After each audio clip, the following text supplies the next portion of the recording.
ఏపీలో 2024 ఎన్నికల ఫలితాలు జూన్ 4వ తేదీన వెలువడనున్నాయి.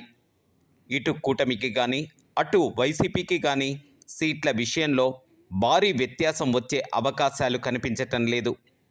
ఎవరు గెలిచినా బొటాబొటి అని అంటున్నారు.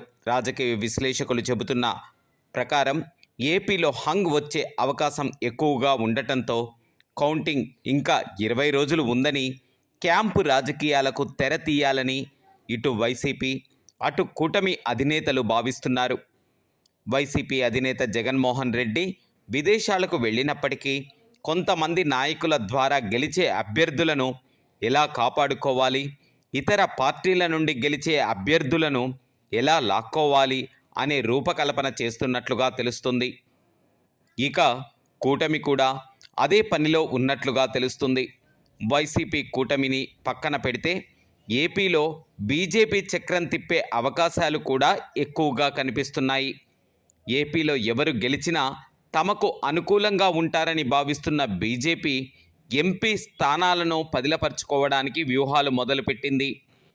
జనసేన అధినేత పవన్ కళ్యాణ్, తెలుగుదేశం పార్టీ అధినేత చంద్రబాబు నాయుళ్లను జూన్ 4 లోపు ఢిల్లీకి ఒకసారి రావాలని బీజేపీ కేంద్ర పెద్దల నుంచి కబురు వచ్చినట్లుగా తెలుస్తోంది.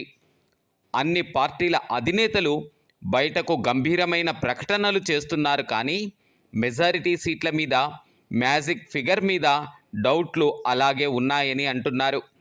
దీనికి ప్రధాన కారణం ఈసారి ప్రతి సీటులోనూ హోరాహోరీ పోరు సాగింది. ఎవరు గెలిచినా తక్కువ ఓట్లతోనే అని రాజకీయ విశ్లేషకులు చెప్పుకుంటున్నారు.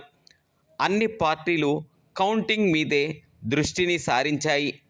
దీనికి సంబంధించి కేంద్ర ఇంటెలిజెన్స్ వర్గాలు హోంశాఖను అలర్ట్ చేయడంతో ఏపీలో కేంద్ర భద్రతా దళాలను మోహరించారు. మరి జూన్ 4వ తేదీన ప్రజలు ఎవరికి పట్టం కట్టనున్నారు, క్యాంపు రాజకీయాలకు ఏ విధంగా తెర తీస్తారు అన్నది వేచి చూడాల్సిందే.